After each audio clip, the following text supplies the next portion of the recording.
Give them a big round of applause. Lovely. I'd like to invite Alex up to the microphone now, please. So if you will.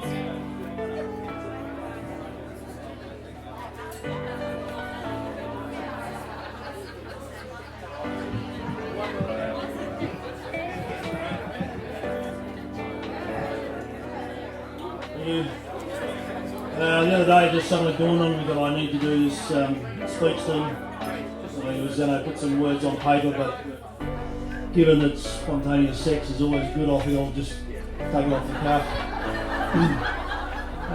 The relationship between father and daughter is quite unique and quite different. There's a good saying that says there's no atheists and no motherless sons in foxholes. But when things go wrong for daughters, the person they usually call on is dad.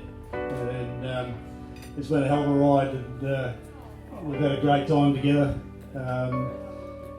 Sometimes I look at Kate like that and I think, well, you know, I helped build that. I mean, build's probably not the right word. It's more of a European sort of thing. I mean, I'm Australian, and Australians don't build stuff, we knock stuff up. Which is what happened to my mother when I was thinking about building something.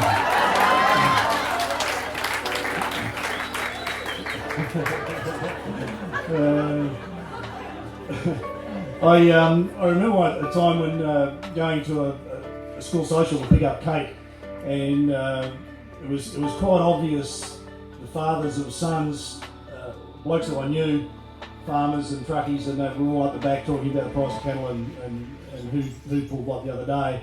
And the fathers and daughters were all around the door. And I remember Kate coming out, and there's a fella sort of standing really close to her, a young fella, and this kid had more lumps on his face than a margarita supreme you eaten the other day. I'm thinking, don't go near her, you'll be the first unmanned spacecraft in life. And so we're very protective, and when she first started talking about Rhett, I was sort of tossing up between Interpol and ASIO to ring up and find out about this guy, because she was just bubbling, just talking about him, and well, like, he's a fantastic fellow, and this guy buys me rum. What a keeper.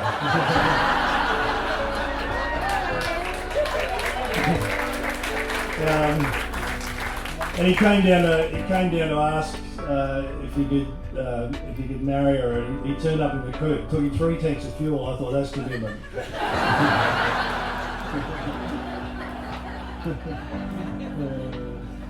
So it's often this time in this sort of speech where and people like to give advice about marriage and stuff like that, and I'm not in a spot to do that. I'm still batting for the same side, but I'm on my second innings facing a new ball.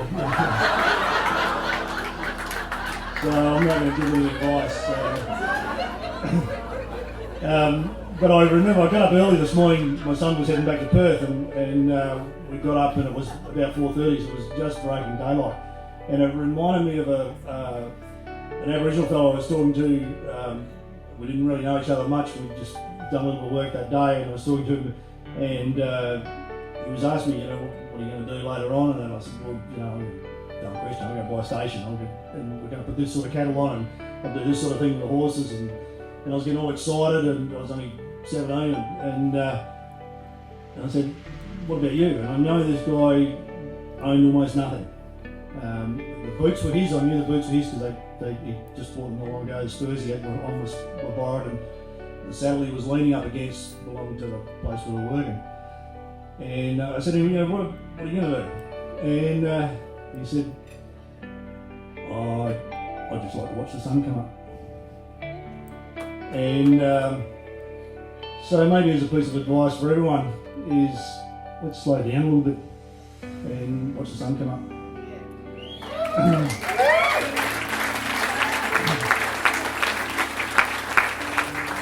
So I'd like to formally welcome Rhett to our family. I couldn't be more Rhett.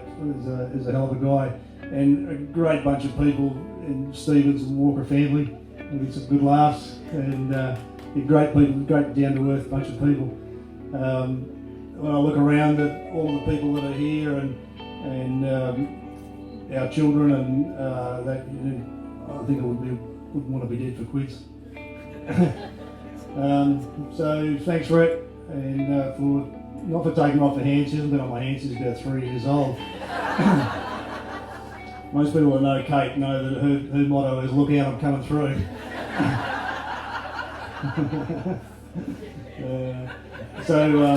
Yeah, thanks very much for taking on Kate and promising to look after her.